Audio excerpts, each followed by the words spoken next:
손님 떨어진다. 사진 떼내라. 박근혜 지우기가 열풍처럼 번지고 있다. 이런 소식이 들려옵니다. 자, 이게 지금 과거에는 불과 몇 달 전 총선 때만 해도 사진 서로 뭐 붙이기, 또 사진 뭐 이렇게 내 거다.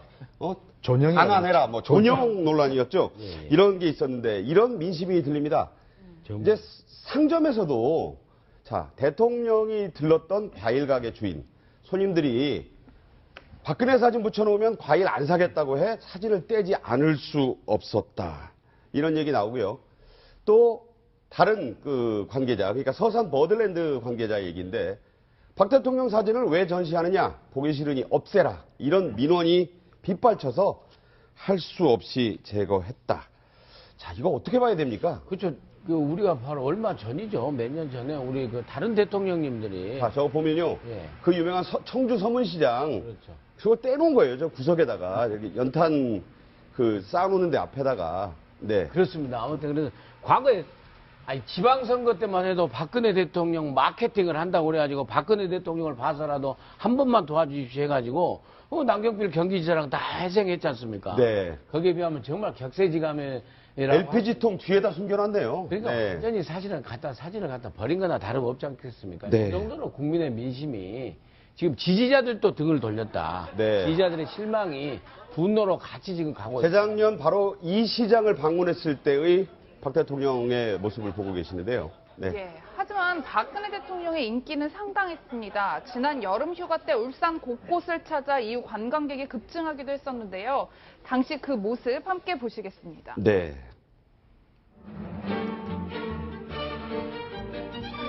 예. 그래, 지금 몇 살인데요? 어디를 지금 전공을 하고 있어요? 예. 아주 그런 꿈을 가지면 또 이룰 수 있지 않겠어요? 예. 열심히 힘쓰라고. 요즘은 또 그런 시대가 열리고 있으니까. 예. 감사합니다. 안녕하세요. 예. 어디서 오셨어요? 여기 무정동 살고 있습니다. 예. 자주 오시겠네요. 네. 한국사의 자랑입니다. 네, 그렇습니다. 예. 건강도 챙기셔야 되십니다. 예. 거기 한번 지나고 가면 굉장히 건강해집니다. 네. 대통령 힘내십시오. 예. 고맙습니다. 많이 사랑합니다. 고맙습니다. 예.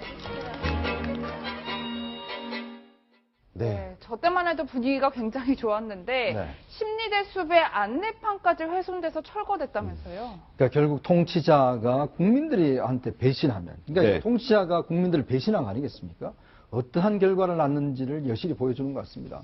정말 그동안 대통령은 혼자 살면서 정말 나라와 결혼했다라고 이야기할 정도로 그래서 애국심을 이야기를 했고 법과 원칙을 이야기를 했습니다. 네. 그걸 믿고 우리 국민들은 한 표 한 표씩 모아준 거 아니겠습니까? 예. 또 저런 데 가면 또 대통령 왔다고 해서 다들 또 이제 관광지로 조성이 되고 했는데 그렇지만 대통령의 생각은 달랐습니다.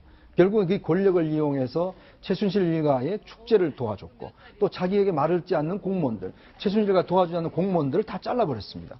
그리고 또 레이저를 쏘면서 자기가 반대하는 세력에 대해서는 극히 탄압을 했는 것이죠. 자, 그런 실체가 이제는 드러났기 때문에 국민들 입장에서 보면 정말 그 가득한 배신감을 느낄 수밖에 없는 거 아니겠습니까? 네. 저는 모습을 보면서 우리 역대 대통령들과 앞으로 누가 대통령이 될지 모르겠지만 정말 국민들의 민심은 호랑이 같다는 저는 생각이 듭니다. 근데 예. 박근혜 네네. 대통령으로서는 정말 그 참담할 거예요. 아버지의 공적을 다 까먹는 것을 떠나서 정말 인기 한때는 저 때만 해도 정말 그 대처수상을 뛰어넘어서 영국에는 해가 지지 않는 나라를 만들었던 엘리자베스 1세, 네. 1세처럼 되고 싶은 어떤 그 대통령으로서의 희망이 있었을 텐데 지금은 완전히 사진을 갖다가 이 LP 가스통 뒤에다 숨겨버릴 정도가 됐으니 네. 정말 참담하실 거예요. 제가 좀 다른 얘기 네네. 하자면은요. 요새 이제 그 박근혜 대통령을 생각하면서 이제 그 18년 주기라는 생각을 해봐요. 그러니까는 그 1961년에 청와대로 들어가지 않습니까? 예. 네. 그러다 1979년 10월에 그 박정희 대통령이 김재규 정보부장의 총탄에 맞아서 11.6 시해 시해되는 사건. 게 이제 네. 그래서 18년 만에 청와대를 떠나지 않습니까? 그랬네요. 네. 그러다 거의 18년 만인 1998년 보궐선거로 다시 들어와가지고 화려한 부활. 화려한 정치 경력을 쌓아갑니다. 예. 네. 그러다 지금 18년 만인 2016년에 오, 정말 이런 그렇네요. 상황이 벌어져서 그런데 이제 지금 바로 그거예요. 지금 얼마나 참담할까 그러는데 바로 1979년부터 운둔한 18년 동안 예. 이런 비슷한 경험을 안 했겠습니까? 그래서 네. 본인은 상당히 그 내공을 가지고 대응하겠다라는 지금 의지를 불태우고 계시는지도 모른다는 네. 생각을 잠시 해봤어요. 예. 박 변호사님. 네.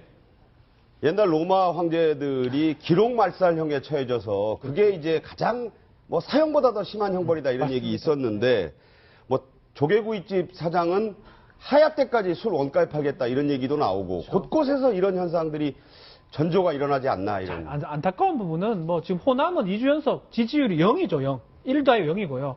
이제 가장 박근혜 대통령을 지지했던 대구라든지 영남 부분입니다. 그 부분에서 민심이 돌아섰고 뭐 서문시장도 나오고 뭐 여러 개 나오고 있는데 돌아선 정도가 아니고 저걸 걸어놓으면 마케팅에 오히려 역효과가 난다라는 거거든요. 버리는 상황이 되고 또 어떤 사람, 울산의 어떤 사람 같은 경우는 하야할 때까지 공짜로 원가로 술을 팔겠다.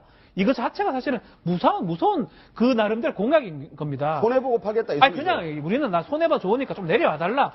이게 어디냐면 울산에서 그러기 때문에 대통령이 이 모든 것을 알지 모를지 떠나가지고 상당히 아픈 부분이 아니냐. 원래 가장 지지하고 가장 믿고 따랐던 그 층에서 저렇게 돌아섰기 때문에 울산이 뭐 여러 가지로 경제도 어렵고 그렇죠. 뭐 지진 피해도 있고 좀 그럴 처지가 아닌 사람들 아닙니까? 그러니까 그게 지금 원가로 팔았다 큰일 나는 사람들인데 그럼에도 불구하고 하야할 때까지 원가로 팔겠다. 이거는 사실은 단적으로 보여준 상황이 아닌가 네. 보입니다. 그런데 불과 8개월 전만 해도 지난 총선 때까지만 해도 박근혜 대통령의 사진은 새누리당 후보들의 최대 마케팅 수단이었습니다. 박근혜 대통령 사진을 두고 치열한 신경전을 벌이기도 했는데요. 그 모습 함께 보시겠습니다. 네.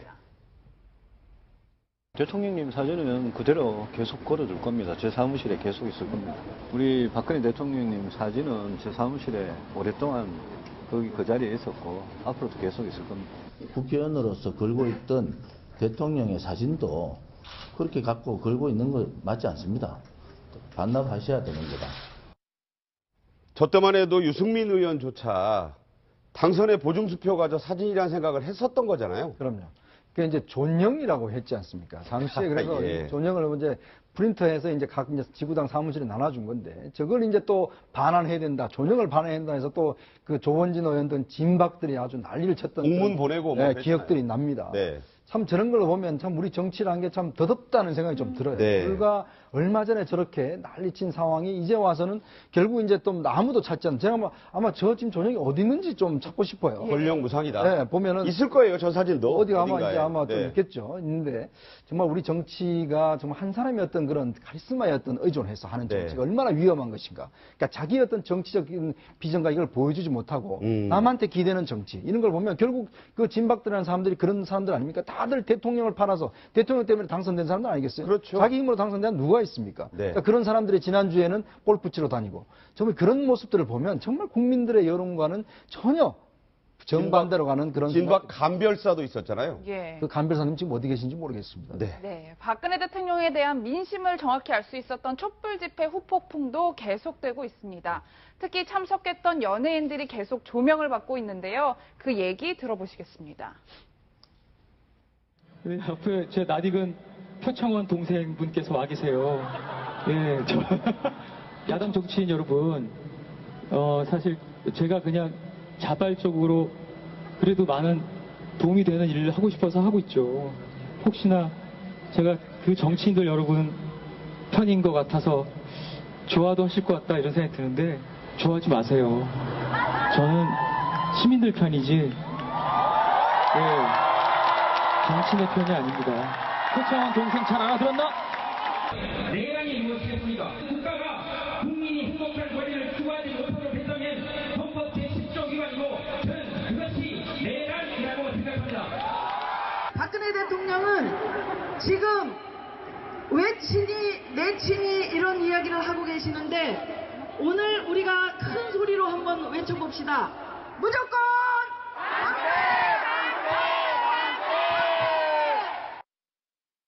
본인이 출연했던 순학질 여사 개그를 패러디한 건데 네. 이런 연예인들 뭐 소셜 테이너라고도 하고 폴리 테이너라고도 하는데 어떻게 보셨습니까? 이게 본인의 어떤 그 이해관계를 통해서 이해관계를 염두에 두고 저런 행동을 했다면 비판의 소지가 있겠지만은 지금은 백만 촛불 민심을 그대로 대변하는 거기 때문에 네. 사실 오히려 이승환 씨의 저는 조언이 굉장히 가슴에 와닿는다. 네, 표창원 의원에게 그렇죠. 정치인 편이 아니다. 우리는 그 시민의 편이다. 네. 시민의 목소리를 이렇게 우리 연예인으로서 이렇게 표현하는 것이지 어떤 특정 정당의 정치인들을 그 얘기하는 건 아니다라는 게 훨씬 더 설득력이 있어 보입니다. 네. 네, 그런데 박사모, 그러니까 박근혜를 사모하는 모임에서는 이런 글을 홈페이지에 올렸더라고요. 네. 뭐 김재동 씨나 김미화 씨 연예인이 아니라 선동꾼이다. 어떻게 보셨나요? 외국에서도 소위 이제 소셜 테이너, 폴리 테이너라고 해서 자기 의사를 이렇게 표출을 하는데요. 네네. 우리나라에 또 이제 그 소셜 테이너 외에도 왜 노사모, 박사모 또 뭐 여러 그 정치인 팬클럽이 있지 않습니까? 그렇죠. 그런데 지금 상당히 예민한 시기이기는 하지만 각자 자기 지지자들이라든지 또는 자기가 주창하고자 하는 그러한 어떤 그 정체성 내지는 이념을 상당히 그 뭐라 그럴까요? 자율적으로 또 다원적으로 표현하는 게 자유민주주의의 원칙이에요. 그래서 선동꾼이라든지 뭐 이런 그 명예훼손을 할 수 있는 그런 용어보다는 그 또 박사모는 박사모대로 뭔가 주장하고 싶은 게 있지 않겠습니까? 네네. 이렇게 해서 주장하는 그런 어떤 그 좀 성숙된 그런 문화가 만들어져야 된다고 생각을 하고요.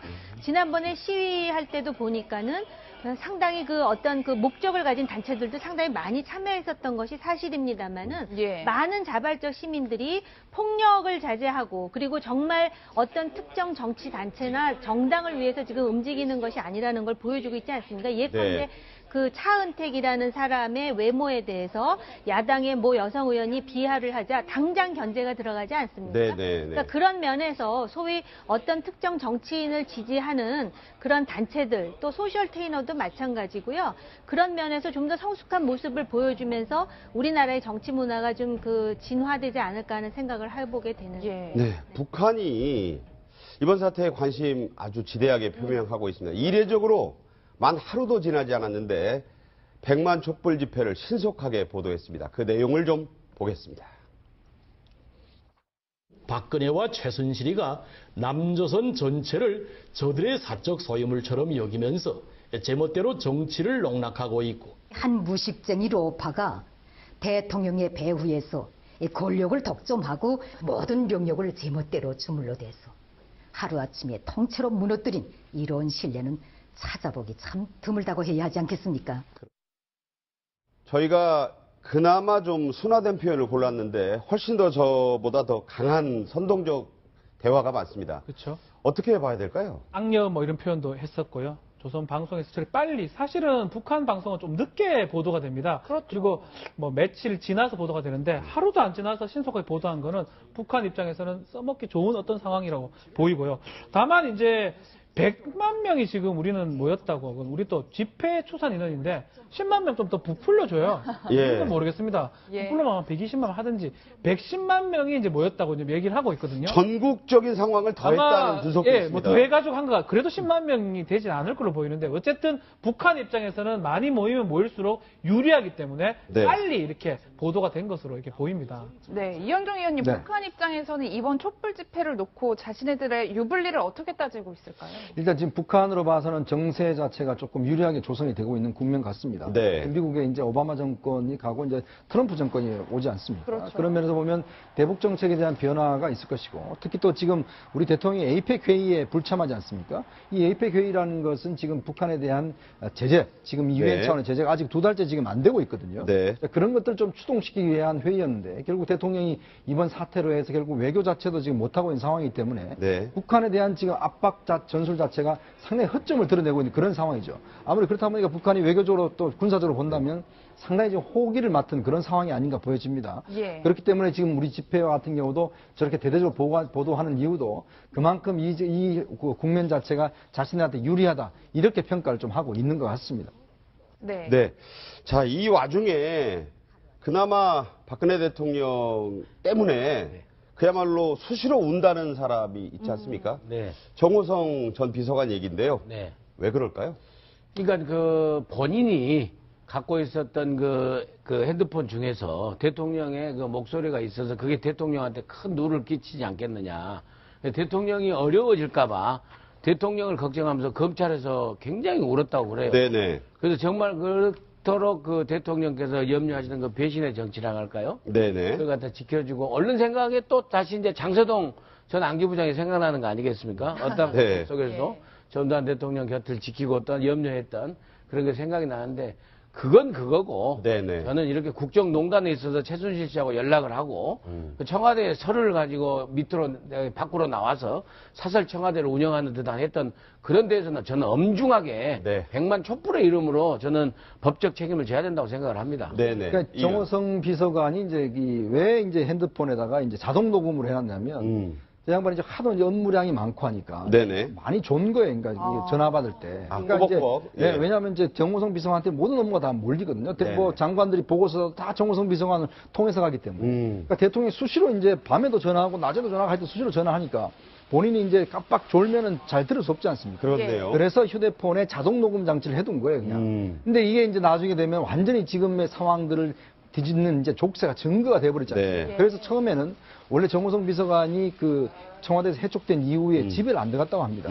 그래서 검찰이 혹시나 다른 생각을 좀 할까봐. 그래서 빨리 긴급 체포를 했고 압수수색도 빨리 이루어졌다고 합니다. 네, 안전수석이나 최순실 씨 모두 박 대통령에게 책임을 돌리는 듯한 검찰 조사를 하고 있다라는 보도가 쏟아지고 있는데 정호성 전 비서관이 입을 꼭 다물고 있는 것 같긴 해요. 그래서 정호성 그 전 비서관을 신문하게 되면 답을 하나 들으려면 5시간이나 걸릴 정도. 야, 저런 식이라고 해요. 최순실 아니야. 정훈의 부인 아니에요? 뭐 이런 식으로. 입이 네. 굉장히 무거운데 본인이 울었다라고 하는 거는 대통령에 대한 어떤 본인의 진심에 더해서 네.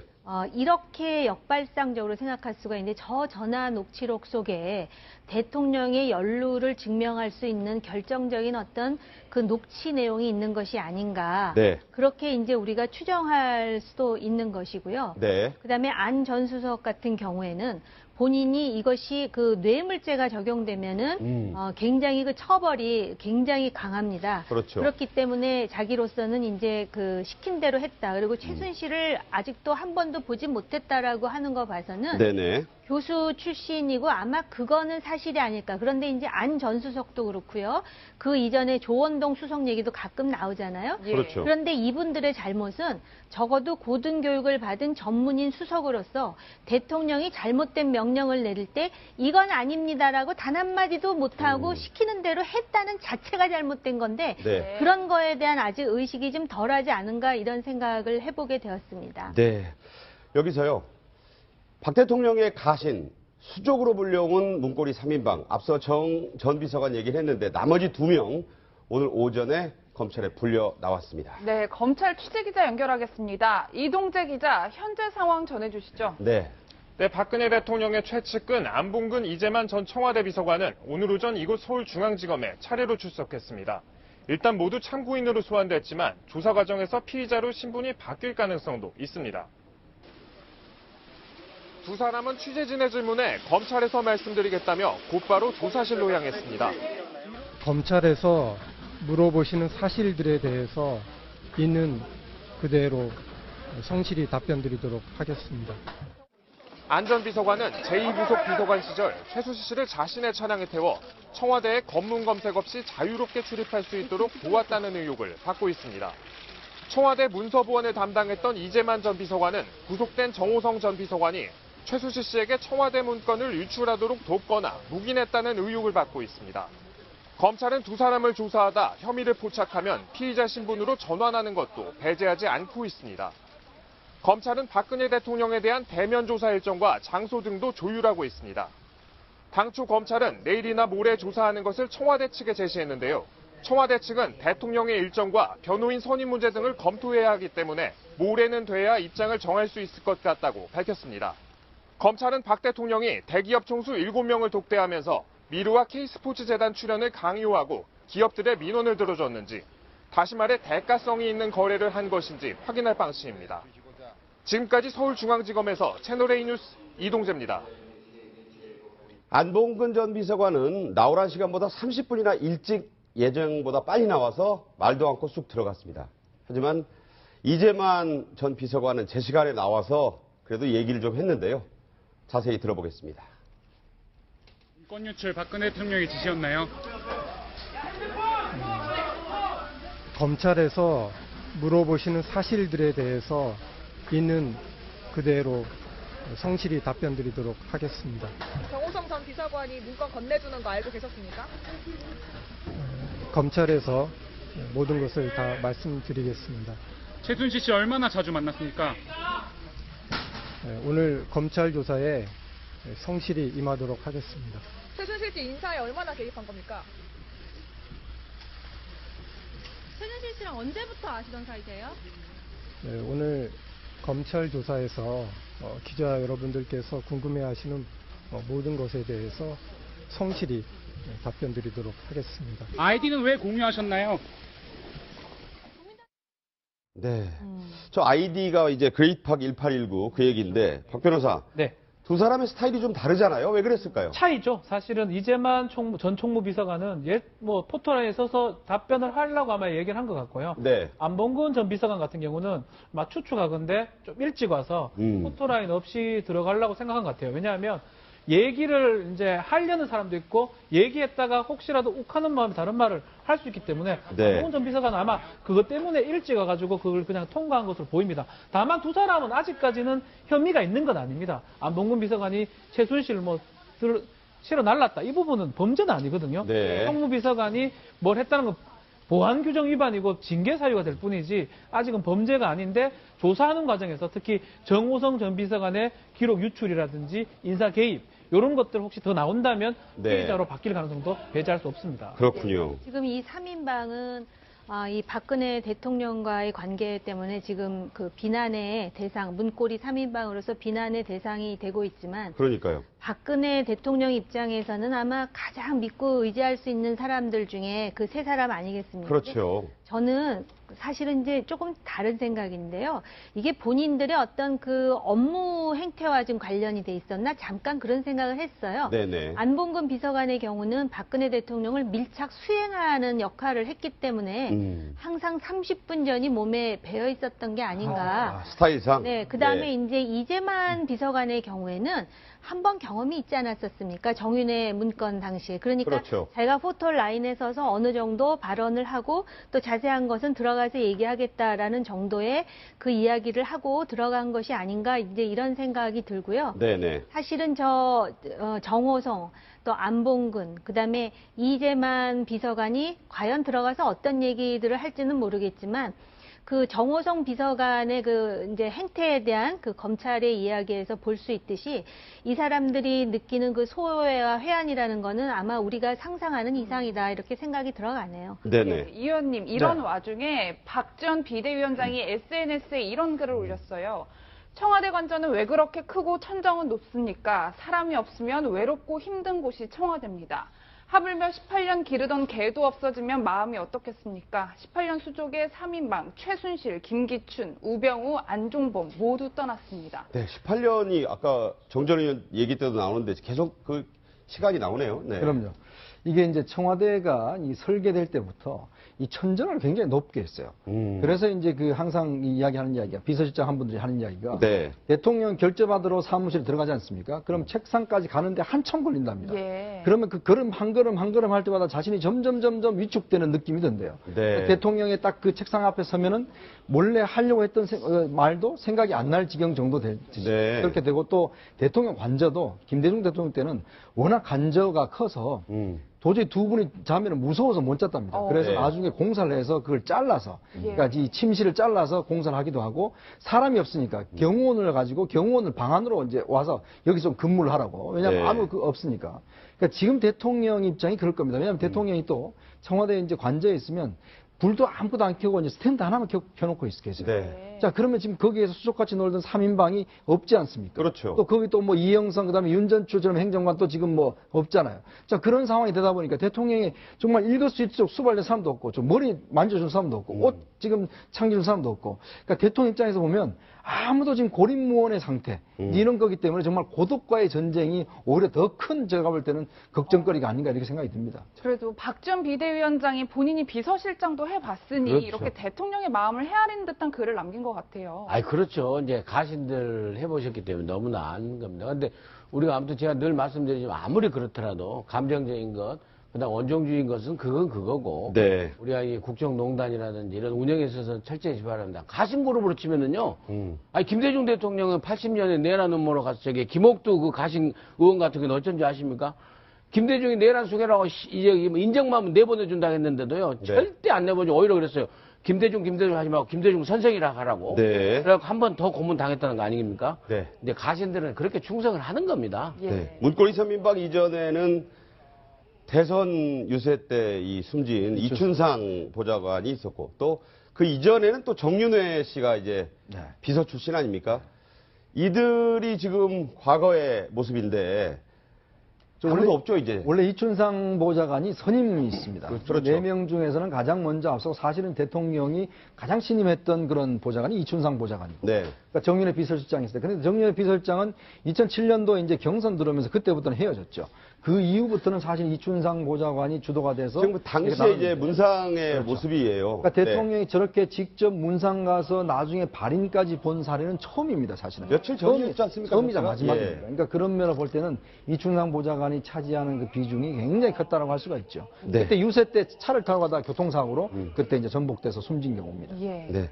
대통령 예. 두 번 가셨죠? 네. 그러니까 가까이. 그러니까 유세 도중에 갔다가 또 갈 정도로 그 바쁜 그런 모습이었는데 그야말로 격세지감이 드는 그런 순간이 아닐까 싶습니다. 예. 자, 이 와중이라고도 할까. 또 공교롭게도 오늘 경북 구미시에서는 박정희 전 대통령 99회 탄신제가 열렸습니다. 소란이 좀 있었다고 하는데 상황을 좀 살펴보겠습니다.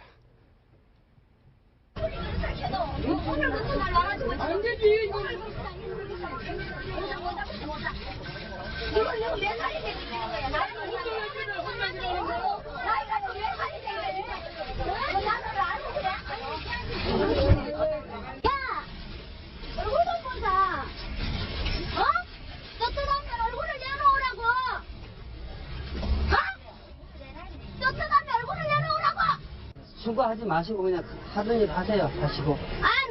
가시라고. 아니 아저씨도 나한테 말하지 마세요. 예, 알았습니다. 예. 박근혜 퇴진 같은 소리. 야 누구들 오라고 퇴진하냐? 어? 강화원에 그 나온 것들이 그게 다 국민의 그게 뜻이라고 생각하는 거죠. 웃기는 소리 하지 마. 침묵하는 다수가 있다는 걸 알아도 너희들은.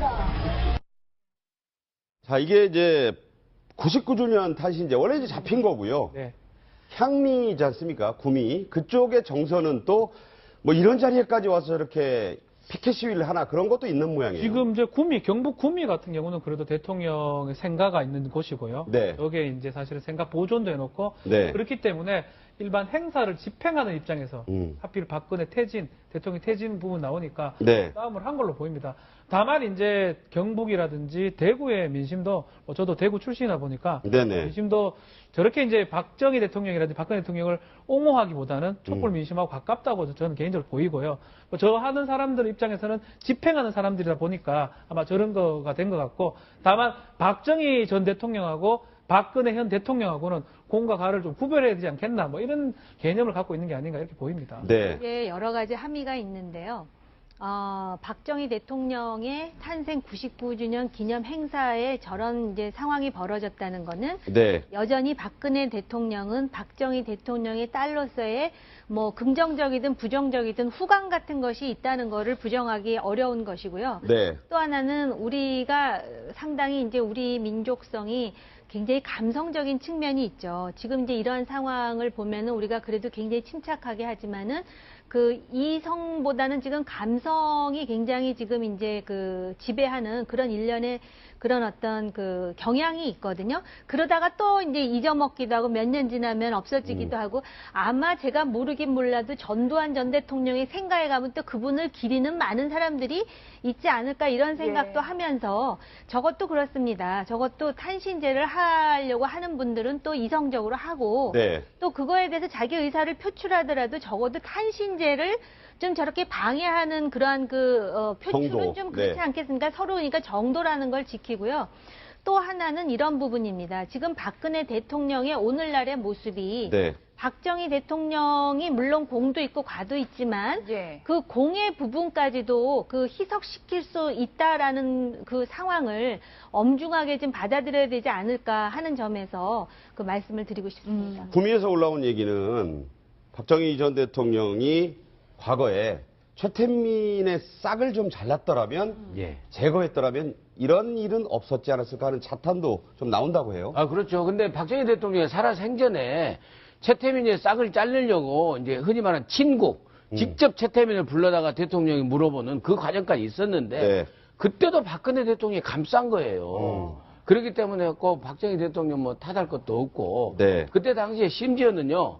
그 유경수 여사의 바로 이 오빠 되신 유긴수 의원이라고 계시거든요. 있었죠. 그분의 친척분이 중앙정보부에 근무를 했었어요. 그분이 낱낱이 최태민의 이 행적에 대해서 보고서를 올렸는데도 그러니까 박근혜 대통령의 친척분 아닙니까? 그분도 다시는 그런 보고서 올리지 말라고 혼쭐이 날 정도로 최태민 보고서는 굉장히 박근혜 대통령에 의해서 자꾸 저지됐었어요. 네. 다음 주제로 넘어가겠습니다.